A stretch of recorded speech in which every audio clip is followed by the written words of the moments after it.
para iniciar nosso ciclo de palestras, chamamos ao palco o agrônomo Guilherme Grandini, da WBGI, com a palestra sobre biodiversidade, inovação e os biomas brasileiros.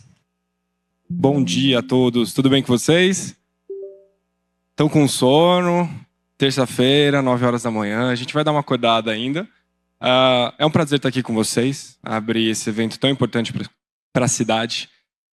É uma honra e eu queria agradecer ao PSEG pela oportunidade de estar representando e falando sobre esse tema que a gente gosta muito, biomas. Deixa eu ver. Do lado. Pra cá. Pra cima. Pra lá. Agora foi. Ih, spoiler. Bom, pessoal, hoje eu vou falar sobre biomas do Brasil, diversidade, saberes e inovação, que é a área que eu atuo aqui dentro do PSEG, dentro da empresa que eu trabalho, a WBGI.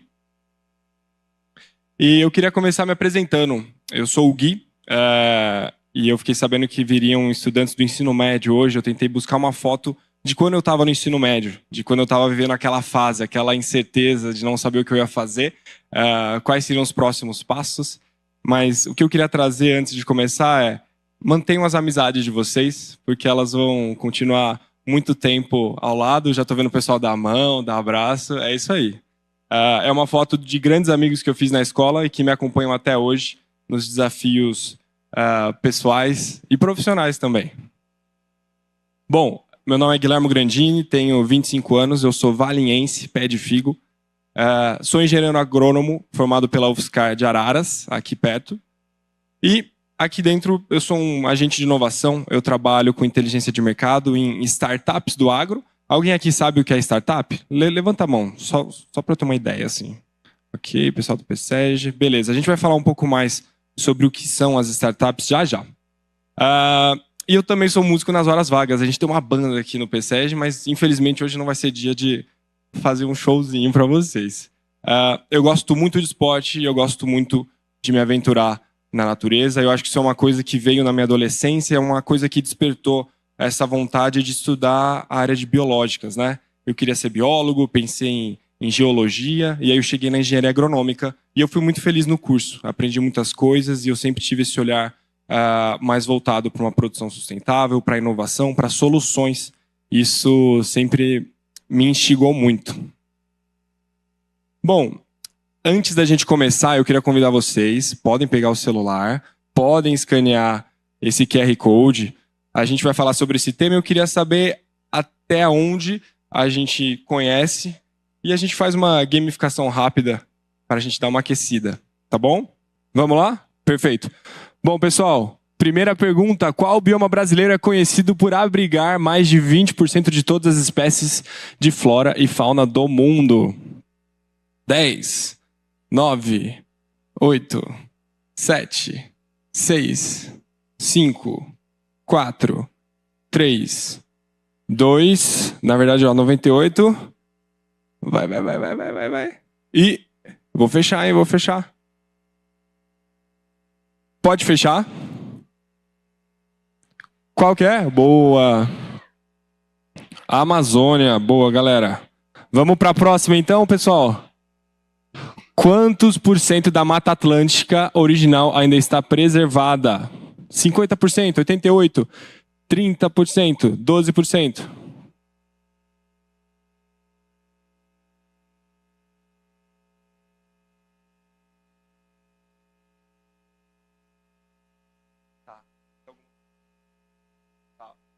Três, dois, um. Pode fechar. Agora já deu uma diminuída, hein? Vamos ver a próxima. 12%, pessoal. O bioma Pantanal é a maior planície inundável do mundo. Quantos por cento da área total do Pantanal foi queimada em 2020?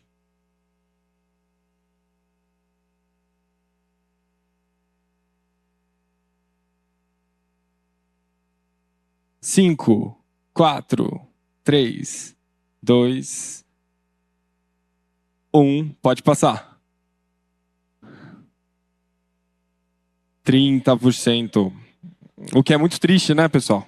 É um número muito expressivo. Pode passar.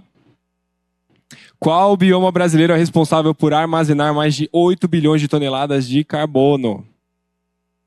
10, 9, 8, 7, 6, 5, 4, 3, 2... Pode passar? Boa, boa. Esse tava legal, né? Esse tava tranquilo. Pode passar, por favor? Qual é a área aproximada do bioma cerrado em relação ao território brasileiro? 10, 9, 8, 7, 6, 5. Não pode usar o chat GPT. 4, 3, 2, 1. Pode mostrar. Boa, 69%. O pessoal tá indo bem. Legal. Vamos para a próxima. Quantas espécies de aves habitam o bioma Pantanal, uma das áreas mais ricas em biodiversidade? 10, 9, 8, 7, 6, 5, 4, 3, 2, 1. Vai! Ah, boa. Esse tava tendencioso, né? É tipo aquela questão do Enem que você fala, nossa, certeza que é essa, número quebrado. É essa daqui. Boa. Pode passar. Boa, gente. Qual é o bioma brasileiro com o maior percentual de área perdida por desmatamento? 10, 9, 8, percentual, 7, 6, 5, 4, 3, 2, 1. Pode mostrar? Boa. Próxima pergunta. Acho que o pessoal tá ficando bravo comigo. Qual é a principal característica climática do bioma Caatinga?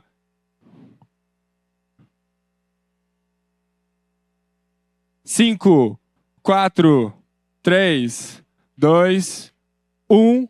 Pode passar? Travou? 5, 3, 2, 1. Agora foi a que eu não contei do 10. Ih, caiu. Aê, boa. O pessoal mandou bem nessa. Acho que foi a com maior acerto. Próxima pergunta. O Cerrado é considerado a caixa d'água do Brasil. Qual a porcentagem de nascentes de rios que nasceram no Cerrado? 10, 9,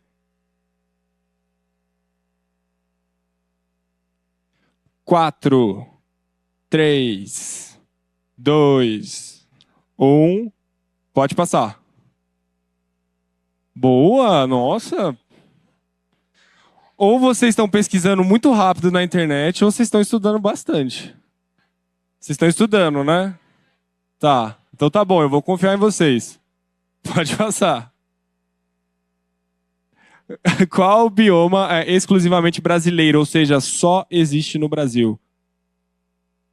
Esse eu vou dar menos tempo. 6, 5, 4, 3, 2, 1.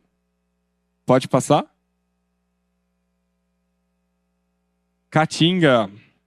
Obrigado pela participação de vocês. Esse foi para aquecer e eu espero que vocês tenham aprendido também com esse jogo. Eu adoro fazer esses jogos que a gente aprende muito no processo também. O que eu vou pedir agora é um pouquinho mais da atenção. Vamos focar agora nos biomas e trazer um pouco desse tema importante que a gente veio debater hoje, tá bom? Bom, pessoal, basicamente, na parte teórica vocês já devem ter visto isso, mas vamos dar uma relembrada rápida. O que são os biomas, né? Então, basicamente é uma grande área geográfica que tem um clima, uma vegetação e uma fauna específica. Então, basicamente, são esses três fatores, só que cada um específico para cada um desses biomas. E quando a gente olha eles separadamente, por exemplo, a gente vai falar sobre clima, que é o mais importante, é aquele que vai influenciar qual é o tipo de bioma, porque ele vai definir as condições ambientais daquele local. Quando a gente fala de temperatura e quando a gente está falando de umidade também, né, de precipitação. Isso vai influenciar diretamente na vegetação e na fauna daquele local. Então, por exemplo, vamos olhar um clima de uma floresta tropical. A gente tem aqui 25 a 30 graus o ano todo, e a gente tem uma precipitação de 2.000 milímetros anuais. Para vocês terem uma ideia, vamos pensar, 1 metro quadrado aqui, ó. 1, 2, ó, um quadrado, 2.000 milímetros anuais são 2 metros de altura de água de chuva por ano, e é o que chove em um clima de uma floresta tropical. Resultado, a gente vai ter um clima quente e úmido que vai favorecer uma vegetação mais densa e diversificada, com árvores altas e uma quantidade grande de espécies vegetais e animais. E se a gente olhar para o oposto, a gente vai olhar agora para um clima deserto, tipo da Caatinga ou o do Saara, né?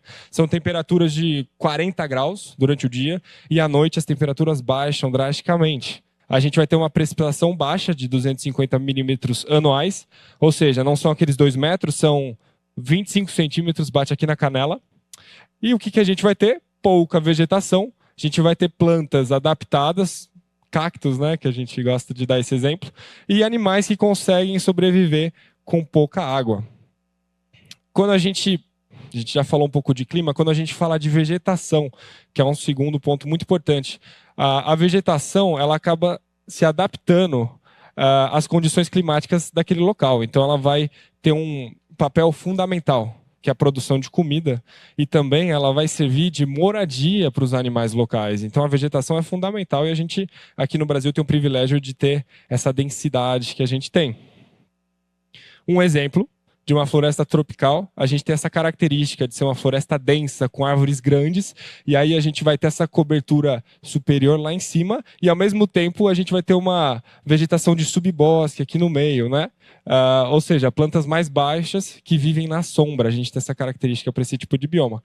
E a gente tem uma adaptação. As plantas elas vão competir por luz. São muitas espécies de diferentes tamanhos, vai rolar aquela competição. E para isso, elas acabaram desenvolvendo folhas mais largas para capturar o máximo possível de luz. É uma característica que a gente vê bastante. Quando a gente olha para o cerrado brasileiro, a vegetação já muda completamente. A gente já está vendo aqui árvores mais espaçadas e a gente vê mais gramíneas, né? Aquela pastagem, aquela grama. Então a gente tem árvores e troncos retorcidos e cascas grossas para resistir às queimadas, que nesses locais é mais comum. Quais são as adaptações? As árvores têm raízes mais profundas, porque é um clima um pouco mais seco. Ou seja, ela consegue buscar água lá e ela é resistente à estação seca e também resistente ao fogo, né? Por ter essa casca mais grossa. E quando a gente olha para a fauna característica, para os animais locais, que também é fundamental, eles também se adaptam a esse clima e a essa vegetação que a gente já falou. Então eles desenvolvem essas adaptações físicas e comportamentais para sobreviverem nesses locais, nessas condições específicas de cada um. Por exemplo, o clássico, quando a gente vê uma floresta amazônica, a gente sabe que tem mamíferos como onça-pintada, boto cor-de-rosa, répteis como jiboia, jacaré-açu, aves como arara azul, tucano, entre outras espécies. E quais são as adaptações? A gente tem muitos animais em copas de árvores e a gente tem a camuflagem, né? Como no caso da onça-pintada e outros animais que acabam se escondendo de seus predadores naturais. E a fauna do cerrado, que eu particularmente acho muito bonita. Então a gente tem o lobo-guará, a gente tem répteis como jararaca do cerrado e a gente tem aves como seriema, a ema. E então temos também diferentes tipos de adaptações, porque o clima é diferente, porque a vegetação é diferente. A gente tem longos períodos de seca e esses animais, eles dependem da área aberta para fazer essa caça ou também para procurar este abrigo. Eu tenho muita sede, bebam água. Olhando a questão da área disso tudo, essa daqui é a vegetação original. O Brasil ele tem tudo isso de área, né, de quilômetros quadrados de cada um desses biomas. Então a gente sabe que o bioma Amazônia, né, ele acaba sendo maior, com 4,2 milhões de quilômetros quadrados. Segundo, bioma Cerrado, com 2 milhões. A gente tem a Mata Atlântica, que é onde nós estamos agora, com 1,3 milhões de quilômetros quadrados. A Caatinga, com 840 mil. Pampa, com 170 e Pantanal, com 150. Lembrando, isso é a mata original, não quer dizer que hoje nós temos esses números. Infelizmente, eles baixaram bastante e a gente vai falar um pouco mais disso já já. Olhando para cada um desses biomas agora, rapidamente. Vamos lá, a gente falou mais do bioma Amazônia, mas, de novo, 25 a 30 graus, uma precipitação alta, 2.000 milímetros anuais. Vegetação dominante, a gente tem árvores grandes, então a gente tem castanheira, seringueira, sumaúma, entre outras. E a gente tem o dosel fechado lá embaixo. As árvores elas formam um teto que vai bloquear a luz e vai criar esse ambiente sombrio lá. Infelizmente eu não estive lá ainda, mas o nosso próximo palestrante vai trazer um pouco mais das suas experiências nesses biomas. Acho que vocês vão gostar bastante. E uma vegetação de subbosque, né? Plantas menores, adaptadas à sombra, como palmeiras e arbustos. Qual que é a fauna característica? Mamíferos, onça-pintada, macacos, preguiça, boto cor-de-rosa, aves, arara azul, tucano, gavião real, répteis, jacaré-açu, sucuri, jiboia. Invertebrados, a gente tem uma grande diversidade de insetos, borboletas, como borboletas, formigas, entre outras espécies. E uma curiosidade, a Amazônia abriga mais de 20% de todas as espécies de flora e fauna do mundo e ela é fundamental para a regulação do clima global. Acho que a gente escuta muito isso, né? Principalmente nos jornais de domingo, a gente vê bastante notícia referenciada a isso. Olhando para o Cerrado, então a gente tem estações bem definidas. A gente tem verões quentes, média de 22 a 27, e invernos mais frescos. Precipitação varia de 800 a 1.600 milímetros anuais. E a gente tem uma estação seca marcante no inverno. Vegetação dominante, a gente tem as savanas, né? Então, predominância de gramíneas, essas plantas mais baixas. A gente tem os arbustos e árvores espaçadas, como o pequizeiro e o ipê amarelo. Adaptações, plantas com raízes profundas, como a gente falou, troncos retorcidos e cascas grossas adaptadas para o fogo. Cerrado.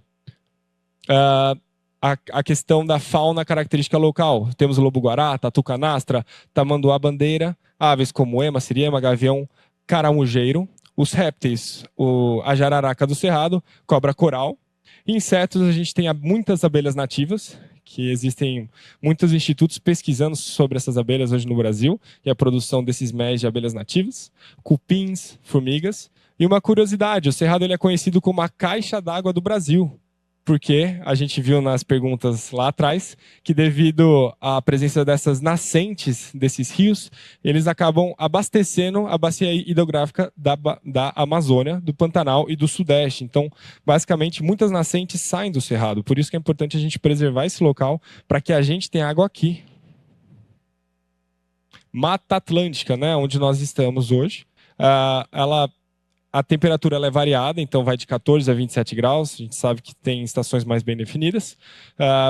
As precipitações, então tem altos índices de chuva, de 1.200 a 2.500 anuais, especialmente nas regiões litorâneas, né? Quem já foi para Uba-chuva sabe do que eu estou falando. Vegetação dominante, floresta tropical úmida, então vai ter árvores grandes, de grande porte, como o pau-brasil, como o jequitibá-rosa, entre outras espécies nativas locais aqui que a gente está acostumado a ver quando florem, né? Tem o ipê roxo, que é lindo, que já faz alguns meses que floriu. Biodiversidade ela é alta, então tem a presença de diversas epífitas, são plantas que crescem sobre outras plantas, e como as bromélias e as orquídeas. Isso é comum nesse nosso bioma.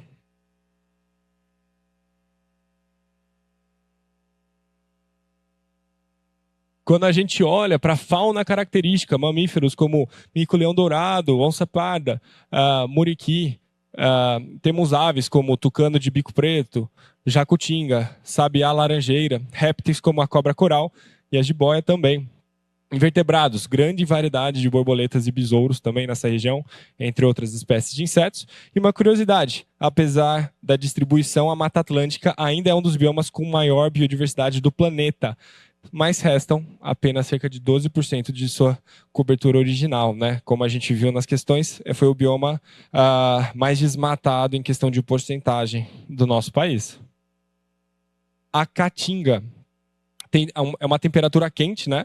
Entre 24 a 30 graus anuais. Precipitação ela é baixa, de 200 a 800. E tem uma vegetação xerófita, né, que é uma adaptação à seca, como os cactos, as bromélias e árvores espinhosas também, como a mandacaru e o xique-xique.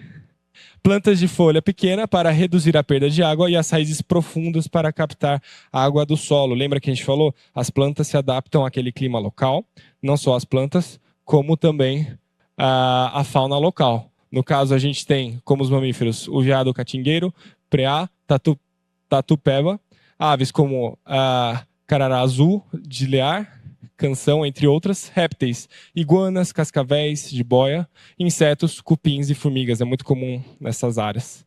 Curiosidade, a caatinga é o único bioma exclusivamente brasileiro, como vocês também descobriram alguns, acho que foi uma surpresa, cobrindo cerca de 10% do território nacional, mesmo sendo um ambiente seco. Ele abriga uma biodiversidade impressionante e diversas espécies endêmicas. Vocês sabem o que são espécies endêmicas? Já ouviram falar? Espécies endêmicas são aquelas que só tem naquele local, em nenhum outro lugar. O pessoal já estava assim, ó, desculpa, a próxima vez eu vou deixar vocês falarem. Pantanal. Temperatura, ela é quente, com médias de 23 a 32 graus. Precipitação de 1.000 a 1.500 milímetros anuais, com estação de cheia, né, em novembro a março, e estação de seca de maio a setembro. Né? A vegetação dominante, áreas alagadas durante a estação chuvosa, com plantas aquáticas e algumas gramíneas, e árvores de médio porte, como ipês e aroeiras, adaptadas às variações dessa água que vai subindo e vai descendo conforme as estações. Também existe uma vegetação de transição entre cerrado, floresta tropical e áreas alagadas. Então é um bioma muito interessante. Quando a gente olha para a fauna característica, os mamíferos, onça pintada, capivara, anta, ariranha, aves, tuiuiu, símbolo do Pantanal, garça branca, colheiro, répteis, jacaré do Pantanal, sucuri, cágado, peixes, pintado, dourado, pacu, entre outros. Tem muita gente que vai lá para pescar, né? Qual é a curiosidade do Pantanal? O Pantanal é a maior planície inundável do mundo e ela abriga a maior concentração de fauna do continente americano, com mais de 1.000 espécies de animais vertebrados. É uma quantidade muito grande. Pampa, lá no sul. Temperatura ela varia com invernos frios e ela pode chegar até 0 graus. Né? A região é o bioma com temperatura mais baixa do nosso país. E os verões quentes, até 35 graus. Então, acho que é o bioma com maior variação térmica. Precipitação entre 1.200 e 1.500 milímetros anuais. Distribuição de forma relativamente uniforme ao longo do ano. E a vegetação dominante. Temos campos com gramíneas, né? São essas herbáceas, essas plantas rasteiras. E algumas árvores esparsas, como o butiazeiro. Vegetação rasteira adaptada a solos férteis e climas temperados. E quando a gente olha para a fauna característica, temos o veado campeiro, a graxaim, a capivara, aves como quero-quero, perdiz, codorna, répteis como lagartos e serpentes, de tamanhos variados, insetos temos abelhas nativas e outros polinizadores também. Qual é a curiosidade do nosso Pampa? Ele é o único bioma brasileiro compartilhado com outros países, estendendo-se também para a Argentina, para o Uruguai. Ele é essencialmente para a pecuária extensiva e para a agricultura. Agora entra um tema importante também, quando a gente fala de biomas, quando a gente fala de sustentabilidade, quando a gente fala de vegetação nativa, a gente tem que considerar também o desmatamento dessas áreas. Então, olhando para a Amazônia, alguns pontos, eu não vou citar todos, mas eu acho que vocês podem dar uma olhada. Mas, basicamente, nos últimos 5 anos, o território da Amazônia perdeu 5,8 milhões de hectares da vegetação nativa. Isso saiu ano passado no MAP Biomas. É uma fonte bem interessante para vocês darem uma olhada depois. Questão de biodiversidade. A Amazônia ela possui mais de 40.000 espécies de plantas, 1.300 espécies de aves, 400 de mamíferos, 3.000 de peixes e 427 de anfíbios, ou seja, uma grande biodiversidade, uma grande quantidade de espécies de diferentes tipos de animais. Quais são as espécies ameaçadas, né? Onça pintada, boto cor-de-rosa e várias espécies de primatas. Perda de biodiversidade, então estima-se que mais de 58% das espécies ameaçadas do Brasil estão especificadas na Amazônia. Então é um bioma que sofre com a perca dessa biodiversidade, a gente tem que estar sempre atento a isso. Quando nós olhamos para o cerrado, mais ou menos 50% do cerrado já foi desmatado, o que equivale a 1 milhão de quilômetros quadrados. Isso é uma área muito grande, muito expressiva. A taxa de desmatamento em 2023, segundo o MapBiomas, também foi de 1,1 milhão de hectares. Foi o ano que o Cerrado ultrapassou a Amazônia pela primeira vez. O Cerrado foi mais desmatado do que a Amazônia no passado. Esse é um dado muito preocupante também. Biodiversidade, o Cerrado ele abriga mais de 12 mil espécies de plantas, sendo 4.400 endêmicas. 1/3 disso só tem no Cerrado. Há mais de 850 espécies de aves, 250 de mamíferos e 320 espécies de répteis e anfíbios naquele local. Quais são as espécies ameaçadas? Tatu canastra, o tamanduá-bandeira e o lobo-guará. Eles são os que estão nessa lista de espécies ameaçadas. Perda de biodiversidade. Com a expansão agrícola, o Cerrado já perdeu mais de 80% de sua vegetação nativa. Isso resulta numa redução acentuada dessas espécies vegetais. Mata Atlântica, onde nós encontramos. Então, cerca de 88% da cobertura original ela já foi perdida, restando apenas 12% dessa vegetação nativa, que é mais ou menos 157 mil quilômetros quadrados. É uma área bem menor do que nós já tivemos aqui inicialmente. A taxa anual de desmatamento em 2021, ela perdeu cerca de 13 mil hectares. Biodiversidade, ela abriga mais de 20 mil espécies de plantas, sendo 8 mil endêmicas, 1.300 espécies de vertebrados, 60% são exclusivos dessa Mata Atlântica, são espécies endêmicas também. Quais são as espécies ameaçadas desse bioma que a gente faz parte? Mico-leão-dourado, muriqui, onça-parda, entre outros. E cerca de 60% dessas espécies em extinção do Brasil, eles estão aqui na Mata Atlântica. Um dado também muito preocupante. Perda de biodiversidade. A Mata Atlântica é um dos biomas mais ameaçados, com diversas espécies vegetais e animais em risco de extinção devido ao desmatamento e à fragmentação desses habitats naturais. Vamos olhar para a Caatinga agora. 45% da área da Caatinga já foi alterada, resultando na degradação desses 378 mil quilômetros quadrados. Taxa anual de desmatamento, ela perdeu 1.300 quilômetros quadrados em 2020. Biodiversidade, 900 espécies de plantas, 300 são endêmicas, 1/3 de novo. 180 espécies de répteis, 47 de anfíbios, 148 mamíferos e 510 aves. Quais são as espécies ameaçadas? Veado caatingueiro e o tatu-bola.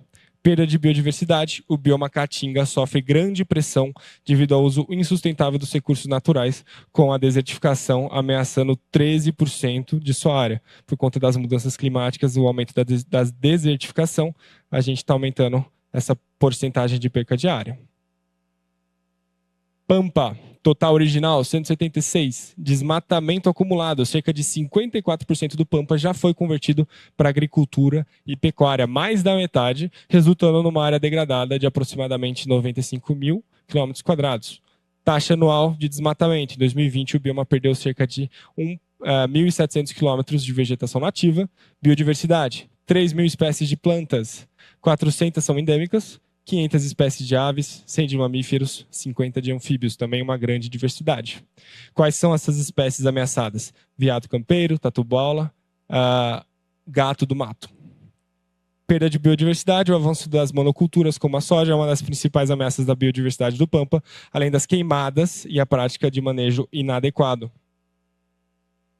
Pantanal, desmatamento acumulado, cerca de 15% da área original já foi desmatada, principalmente para a expansão agropecuária. Taxa anual de desmatamento. O Pantanal é um dado também muito preocupante. Em 2020, isso caiu na pergunta, 30% da área do Pantanal foi queimada. É uma área muito expressiva, uma área muito grande. E a biodiversidade que temos lá é uma das maiores, né? A gente abriga mais de 463 espécies de aves, 132 de mamíferos, 260 de peixes e 41 espécies de anfíbios. Quais são as espécies ameaçadas? Ariranha, onça-pintada e tuiuiu. A perda de biodiversidade, as queimas e o desmatamento colocaram em risco espécies emblemáticas e comprometem a resiliência dos ecossistemas pantaneiros. O Pantanal ele sai em muitas notícias também, né? E é muito preocupante essas queimadas que vêm acontecendo. A gente tem que repor essas espécies locais. Tendo esse comparativo e olhar qual é a área total e o que já foi e qual é o desmatamento acumulado, em toda a história do Brasil, a gente tem esses percentuais, né? O que mais me chama a atenção é a Mata Atlântica, porque é 88% de área, e isso também já saiu em várias questões, e a gente vê isso com muito cuidado. Mas olhando para dados mais recentes, a área desmatada em 2023, no Brasil como um todo, foi de 1,8 milhões de hectares. Mas 1,8, será que é muita coisa isso daí? Se a gente considerar que 1 hectare é 1,4 campo de futebol, e a gente só entende quando a gente converte para campo de futebol, a gente vê que são 2,5 milhões de campos de futebol desmatados só em 2023, só em um ano. Se a gente converte isso para uma área de um estado brasileiro, é quase a área do Sergipe. Então, ano passado, a gente perdeu quase um Sergipe de florestas nativas. Isso é uma área muito expressiva. O Sergipe tem 2,1 milhões de hectares, a gente desmatou 1,8. Resumo desses dados, para a gente já ir puxando um pouco para esse final. O desmatamento acumulado. A Amazônia e o Cerrado eles são os biomas mais afetados pelo desmatamento em termos absolutos, enquanto a Mata Atlântica tem a maior proporção de área desmatada, como a gente já falou. Biodiversidade. A Amazônia e a Mata Atlântica abrigam a maior parte das espécies ameaçadas do Brasil, sendo consideradas hotspots de biodiversidade global. Espécies ameaçadas. O Brasil tem cerca de 1.173 espécies de animais em ameaça de extinção, sendo que grande parte delas está localizada nos biomas da Amazônia, Mata Atlântica e do Cerrado.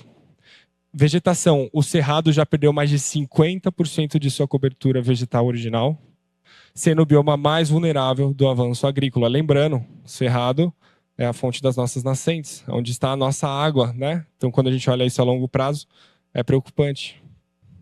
Pressão antrópica. Todos os biomas brasileiros estão sob forte pressão, principalmente devido à expansão agropecuária, desmatamento, queimadas e mudanças climáticas. São muitos fatores que influenciam nisso. Mas, olhando de uma forma geral para isso, convido vocês para tentar entender isso de outra forma e traduzir esses dados. A pressão antrópica, a pressão que nós causamos, ela vai diminuir a vegetação nativa, ela já está fazendo isso há muito tempo. Isso acaba aumentando o número de espécies ameaçadas. Então a gente está diminuindo o número dessas espécies e até fazendo com que algumas entrem em extinção. Isso diminui a biodiversidade local. Isso aumenta também as emissões de CO2, porque vamos lá, a árvore, ela tem o que dentro do caule dela? Alguém sabe me dizer? As plantas fazem fotossíntese e dentro desse processo, dentro do caule vai ter carbono. Tem carbono no solo também. Quando a gente desmata uma área, a gente está deixando essa área descoberta, essa área pelada. E a gente tira aquele carbono daquela árvore, ele acaba voltando. Ou seja, a gente tem um aumento da emissão de CO2. Só a diminuição da biodiversidade já tem vários problemas voltados para esse ponto. Mas um desses pontos é o aumento da emissão de CO2.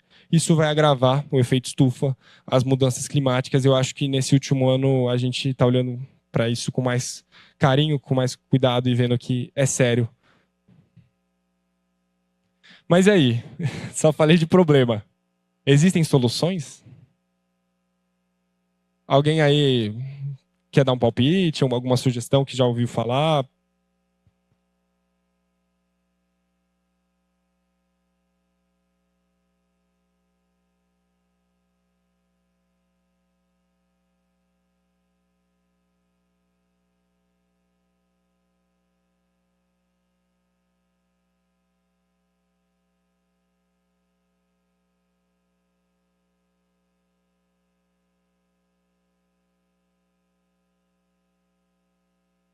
É muito complexo isso. A gente tem diversas soluções, poucas são seguidas, mas acho que a gente está num movimento de poder combater isso e aumentar a vegetação nativa desses biomas, dessas espécies nativas. Mas existem sim soluções. Eu acho que se cada uma delas houver mais investimento e a gente tiver mais interesse em participar disso, principalmente profissionalmente falando, a gente pode reverter esse cenário nos próximos anos.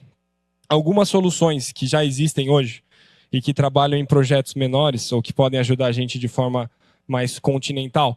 Soluções inovadoras, que é, no caso, o que eu trabalho aqui, com inovação no agro, para que a gente tenha um agro mais sustentável, para que a gente use menos recursos, para que a gente seja mais produtivo e produza alimento sem perder esses biomas.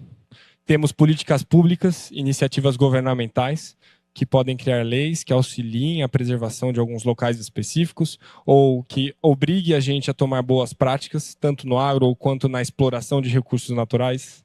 Projetos de preservação e recuperação ambiental, práticas sustentáveis que eu, você e todos nós a gente pode estar realizando no dia a dia. Reflorestamento e restauração, que é uma prática mais atuante, é uma coisa mão na massa e eu vou pegar aquela área degradada e eu vou colocar vegetação nativa para recobrir e restaurar aquele local. E incentivos econômicos, financiamentos, projetos acadêmicos. A gente tem também muitas investidoras que colocam dinheiro em projetos que possam alterar esse cenário. Então, por exemplo, soluções inovadoras. Já ouviram falar do SAF, Sistema Agroflorestal? É um sistema, quando a gente fala de produção de alimentos, a gente está englobando a produção de alimentos comuns, por exemplo, alface, a gente pode colocar banana, a gente pode colocar café, e na entrelinha a gente pode colocar espécies nativas, a gente tem uma floresta e a gente tem também a produção de alimento. Existem pontos bons e existem pontos ruins disso, como tudo. Mas um dos pontos bons é que você coloca a vegetação nativa, você capta mais carbono, você diversifica a produção numa área que antes só produzia uma coisa, agora você produz 2, 3, 4, 5 coisas. Mas é difícil de mecanizar. Ainda não temos soluções para ir lá e colocar algo que colha isso de uma forma mais fácil. Então a gente tem numa escala reduzida. Monitoramento de satélite, isso é uma coisa que nos últimos anos vem aumentando e vem aumentando sites que nos ajudem a verificar qual que é o tamanho da área desmatada, o que está acontecendo naquela área de produção, naquela área de proteção, enfim. Isso também veio para ficar e a gente tem que usar isso como uma ferramenta benéfica.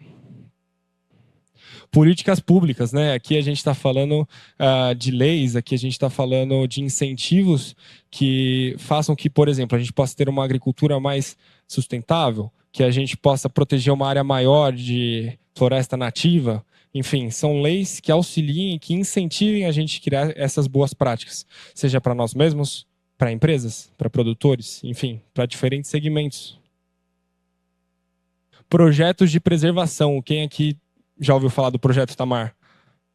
É um projeto muito famoso, né? Então aqui a gente está falando de fauna, a gente está falando de espécies de tartaruga no litoral norte de São Paulo, né? Mata Atlântica. Então eles estão preservando, eles cuidam da reprodução dessas tartarugas e devolvem para a natureza para que essa espécie se perpetue e continue se reproduzindo, que a gente não perca elas. Ou o SOS Mata Atlântica, que trabalha com projetos de restauração ambiental. Eles têm viveiros com muitas mudas nativas e eles produzem essas mudas nessas áreas para que a gente possa ter de volta essas áreas. Práticas sustentáveis que eu e vocês podemos realizar no dia a dia, né? Por exemplo, comprar produtos com um selo FSC, que são selos que mostram que aquele produto vem de uma floresta ou de uma área preservada, que não teve nenhum tipo de alteração ou de desmatamento ou de perca de biodiversidade. Redução da água, reciclagem dos materiais é muito importante também. A realização de projetos sustentáveis, então botar a mão na massa, reflorestar algum lugar, plantar uma árvore, a gente fala brincando, plante uma árvore, mas não tem coisa melhor do que fazer isso, eu já fiz algumas vezes, recomendo para vocês. E comprar em feiras locais, né? Você incentiva os produtores locais, o alimento produzido naquela região, você diminui a malha logística, né? Uma comida que vinha de 200, 300 quilômetros para cá, não, você está comprando do produtor que mora a 3 quilômetros da sua casa, você está incentivando talvez a produção de orgânicos também. Incentivos econômicos, eles podem ser públicos ou eles podem ser privados. Podem vir de empresas com projetos de inovação, eles podem vir de eventos como esse, que foram incentivados pela federação, e a partir disso a gente pode tanto desenvolver tecnologias, quanto realizar eventos de conscientização, que é o que a gente está fazendo aqui. E reflorestamento e restauração, é quando eu produzo uma muda e eu coloco em campo para reflorestar, para fechar essa área e voltar a ter uma área de floresta nativa. Vai ser original? Não, mas é uma forma que a gente tem de poder estar devolvendo à natureza o que já era dela. Olhando para isso, que é um pouco do que eu trabalho hoje com inovação, vamos supor que a gente vai fazer um projeto de reflorestamento. O que a gente precisa para reflorestar uma área?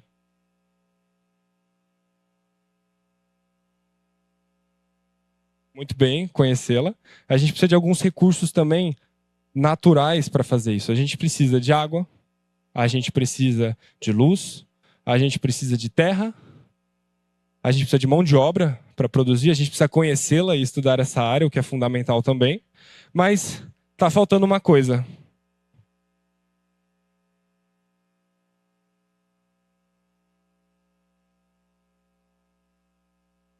Muda da planta? Acertou! É. Mudas. Mas faltam mudas. E um dado muito interessante para vocês, temos uma startup aqui que produz mudas florestais.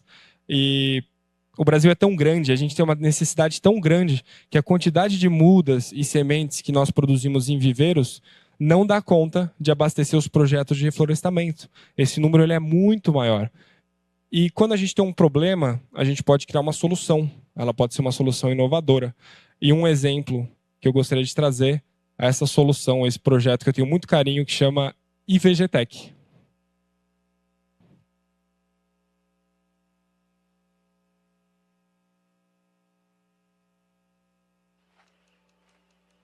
Dá o play?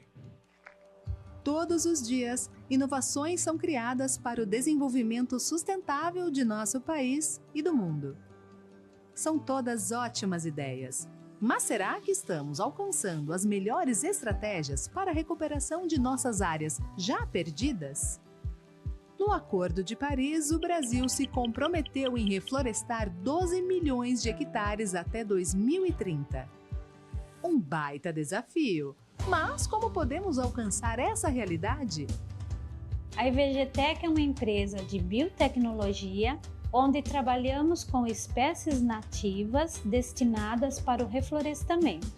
Atuamos na produção de mudas florestais nativas em grande escala, com foco na qualidade do material genético. Somos especialistas na produção in vitro de espécies arbóreas nativas, garantindo a qualidade de nossas mudas. E fazemos isso selecionando as melhores matrizes e mantendo a variabilidade genética. A nossa missão é a recuperação das florestas nativas e de todo o ecossistema, utilizando para isso mudas de alta qualidade, com inovação e de forma sustentável. E com isso, abastecer o mercado com mudas nativas para restaurar áreas degradadas, estimulando a economia de baixo carbono.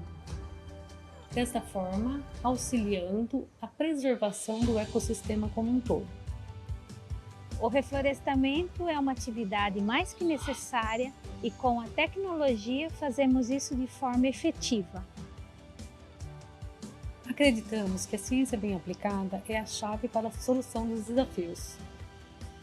Acreditamos que juntos podemos semear uma espécie por vez. E você está pronto para construir um novo futuro conosco?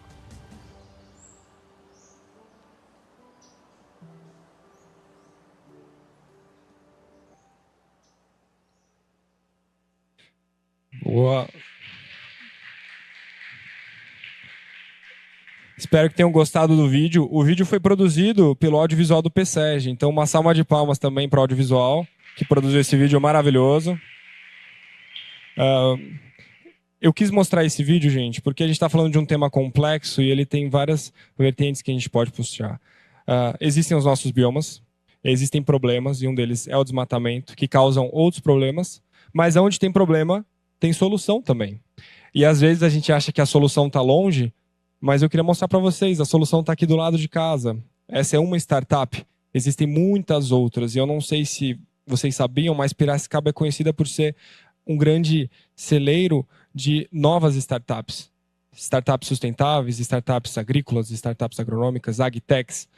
Ou seja, aqui tem muita oportunidade. Então esse é um convite para vocês também que estão nessa fase de se conhecer e entender que o trabalho de vocês pode estar auxiliando na restauração desses biomas em diferentes projetos, sendo eles inovadores, sendo eles mais diretos, sendo eles acadêmicos. Então, fica o meu convite para conhecerem mais desses projetos, conhecerem mais o Parque Tecnológico e as inovações que temos aqui em Piracicaba, conhecerem mais o PSEG. E eu acredito no fundo do meu coração que a gente pode, sim, mudar o mundo junto. Então, Muito obrigado pela oportunidade, fico à disposição para quem quiser conversar. E é isso, uma ótima semana para vocês.